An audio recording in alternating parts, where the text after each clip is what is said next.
Hello friends, welcome back to our channel Mums Daily. ഇന്ന് ഞാൻ വന്നിരിക്കുന്നത് ഒരു സ്പെഷ്യൽ കേക്ക് റെസിപ്പി ആയിട്ടാണ്. ഓവനൊന്നും ഇല്ലാതെ നമ്മുടെ വീട്ടിലുള്ള 3 ചേരുവകൾ മാത്രം വെച്ചിട്ട്. ഇത് നമ്മൾ ഐസ്ക്രീം കൊണ്ടാണ് ഈ ഒരു കേക്ക് ഉണ്ടാക്കുന്നത്. ഐസ്ക്രീമും ഗോതമ്പ് പൊടിയും വെച്ചിട്ട്. എനിക്ക് തോന്നുന്നു നിങ്ങളിൽ ആരും അധികം ട്രൈ ചെയ്യാത്തൊരു കേക്കായിരിക്കും ഇത്. നമുക്ക് നോക്കാം എങ്ങനെയാണ് ഓവനൊന്നും ഇല്ലാതെ ഈ കേക്ക് തയ്യാറാക്കുന്നതെന്ന്. അതിനായിട്ട് ഒരു ബൗൾ എടുക്കുക. അതിനകത്തോട്ട് 2 കപ്പ് ഐസ്ക്രീം ചേർത്ത് കൊടുക്കുന്നുണ്ട്. ഐസ്ക്രീം ചേർക്കുമ്പോൾ നമ്മൾ ഫ്രീസറിനകത്തുനിന്ന് 1 മണിക്കൂർ എങ്കിലും മിനിമം പുറത്ത് വെച്ചിട്ടുള്ള ഐസ്ക്രീം ആയിരിക്കണം കേട്ടോ നമ്മൾ എടുക്കേണ്ടത്. അപ്പം ഞാനിവിടെ 1 മണിക്കൂർ പുറത്ത് വെച്ചിട്ടുള്ള ഐസ്ക്രീമാണിത്. അതുകൊണ്ടാണ് ഐസ്ക്രീം ഈ ഒരു രീതിക്ക് ഇരിക്കുന്നത്. ഞാനിവിടെ എടുത്തിരിക്കുന്ന ഐസ്ക്രീം സ്ട്രോബെറിയുടെ ഐസ്ക്രീമാണ്. അപ്പോൾ നമുക്ക് ഇത് 250 ml കപ്പ്, അത് മെഷർമെൻറ്റ് കപ്പ് വേണം എന്നൊരു നിർബന്ധമില്ല. നിങ്ങൾ ഏത് കപ്പിലാണ് എടുക്കുന്നത് അതേ കപ്പിലായിരിക്കണം നമ്മൾ ഒരു ഗോതമ്പ് പൊടി അളന്നെടുക്കേണ്ടത് എന്ന് മാത്രം.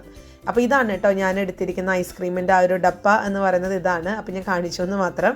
അപ്പോൾ ഇതാ 2 കപ്പ് ഐസ്ക്രീം ചേർത്ത് കൊടുക്കുന്നുണ്ട്. 2 കപ്പ് ഐസ്ക്രീമിന് അതേ കപ്പിൽ 1 കപ്പ് ഗോതമ്പ് പൊടി ചേർത്ത് കൊടുക്കണം. എന്നിട്ട് നമുക്കിതൊരു സ്പാച്ചുല വെച്ചിട്ടോ അല്ലെങ്കിൽ ഒരു കയ്യിൽ വെച്ചിട്ടോ നന്നായിട്ടൊന്ന് മിക്സ് ചെയ്തെടുക്കാം. മിക്സ് ചെയ്തെടുക്കുമ്പം ഇതിങ്ങനെ ഇത്രയും ക്വാണ്ടിറ്റി ഐസ്ക്രീമിന് കാണത്തില്ല. അത് നിങ്ങൾക്ക് കാണുമ്പോൾ മനസ്സിലാവും. ഐസ്ക്രീം കുറച്ചും കൂടെ നമ്മുടെ ഈ ഒരു ബാറ്റർ നല്ല കേക്കിൻ്റെ ഒരു കൺസിസ്റ്റൻസിയിലോട്ട് നമുക്ക് കിട്ടും.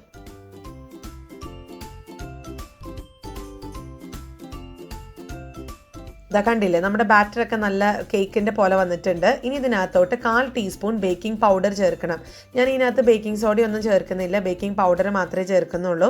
എന്നിട്ട് ഇതൊന്നും കൂടെ നമുക്കൊന്ന് മിക്സ് ചെയ്തെടുക്കാം.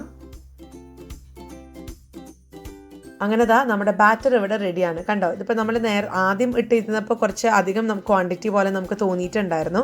പക്ഷേ ഈ ഒരു ഗോതമ്പ് പൊടിയുടെ കൂടെ മിക്സ് ചെയ്ത് കഴിഞ്ഞപ്പോഴത്തേക്കും ഇത് നന്നായിട്ടൊന്ന് തിക്കായി നല്ലൊരു ബാറ്ററായിട്ട് വന്നിട്ടുണ്ട്. ഇനി നമുക്കിതൊരു ചായപാത്രത്തിലാണ് ഞാൻ ഉണ്ടാക്കിയെടുക്കാൻ പോകുന്നത്. അപ്പോൾ ഈ ചായപാത്രത്തിൻ്റെ പിടി ഞാൻ മാറ്റിയിട്ടുണ്ട്. ഞാൻ എപ്പോഴും പറയുന്നത് പോലെ പിടി ഇതിന് വേണ്ടി ഇങ്ങനെ കേക്ക് റെസിപ്പിയൊക്കെ ഉണ്ടാക്കാൻ വേണ്ടി മാറ്റി വെച്ചിട്ടുള്ളതാണ്. അപ്പോൾ ഇത് നമുക്ക് ആദ്യം അതിൽ വേണ്ടുന്ന എണ്ണയോ ഓയിലോ ബട്ടറോ ഒന്ന് നമുക്കൊരു ബ്രഷ് എടുത്ത് ഇതുപോലെ ചെറുതായിട്ടൊന്ന് തടവി കൊടുക്കാം. എന്നിട്ട് ഞാൻ ഇതിനകത്തോട്ട് ഒരു ഒരു ബട്ടർ പേപ്പറാണ് വെച്ച് കൊടുക്കുന്നത്. നമുക്കത് വെച്ച് കൊടുക്കാം. അപ്പം അത് ഇല്ല എന്നുണ്ടെങ്കിൽ നിങ്ങൾക്ക് ഞാൻ പല വീഡിയോസിലും പറഞ്ഞിട്ടുണ്ട്, നമുക്ക് തന്നെ വീട്ടിലുണ്ടാക്കാവുന്നതാണ്. ഒരു പേപ്പർ, ഒരു പ്രിൻ്റൊക്കെ എടുക്കുന്ന പേപ്പർ ഉണ്ടല്ലോ, A4 സൈസ് ഷീറ്റ് പേപ്പർ. ആ പേപ്പറിനകത്ത് അല്പം വെളിച്ചെണ്ണ ഒന്ന് നന്നായി തേച്ച് പിടിപ്പിച്ച് ഒരു തുണി വെച്ച് തുടച്ചെടുത്ത് കഴിഞ്ഞാൽ അത് ബട്ടർ പേപ്പറായി. നമ്മൾ പണ്ടൊക്കെ ട്രേസ് ചെയ്യാനൊക്കെ, നമ്മൾ എന്തെങ്കിലുമൊക്കെ പ്രൊജക്റ്റിന് ട്രേസ് ചെയ്യാനൊക്കെ ഉപയോഗിക്കുന്ന അതേ മെത്തേഡ് തന്നെയാണ് ഈ പേപ്പർ ഉണ്ടാക്കാനും, അതായത് ബട്ടർ പേപ്പർ ഉണ്ടാക്കാനും. അപ്പോൾ ഇനി നമുക്ക് ചെയ്യാനുള്ളത് ഇതിനകത്തോട്ട് നമ്മുടെ ബാറ്റർ ഒന്ന് ഒഴിച്ചു കൊടുക്കണം. എന്നിട്ട് നമുക്കൊരു സ്പാച്ചില വെച്ചിട്ടൊന്ന് ലെവൽ ചെയ്ത് കൊടുക്കാം.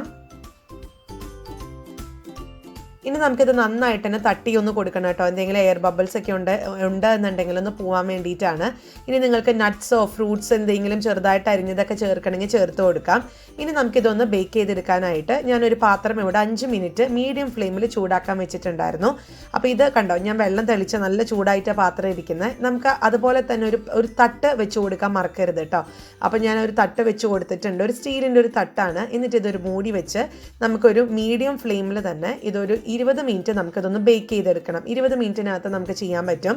ഇനി ഇത് തന്നെ നമുക്ക് ആവിയിൽ വെച്ചിട്ട് നമുക്ക് ഈ ഒരു കേക്ക് റെസിപ്പി ഉണ്ടാക്കാം കേട്ടോ. അപ്പം ഞാനിവിടുത്തെ 20 മിനിറ്റ് കഴിഞ്ഞപ്പോൾ തുറന്ന് നോക്കി.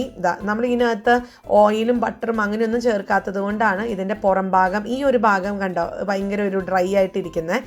പക്ഷെ അത് കുഴപ്പമില്ല, ഞാൻ കാണിക്കാം എങ്ങനെ ഇരിക്കുന്നത് എന്നുള്ളത്, അതിൻ്റെ പുറം ഭാഗം. അപ്പോൾ ഇനി നമുക്ക് ഇതിനകത്തോട്ട് വെന്തോന്ന് അറിയാനായിട്ട് ഒരു കത്തി വെച്ചിട്ടൊന്ന് കുത്തിയെടുത്തപ്പോൾ ക്ലീൻ ആയിട്ട് വന്നിട്ടുണ്ട്. അപ്പോൾ ഞാൻ ഫ്ലെയിം ഓഫ് ചെയ്ത് കൗണ്ടർ ടോപ്പിൽ ഇതുപോലെ ചൂടാറാൻ മാറ്റി വെച്ചു.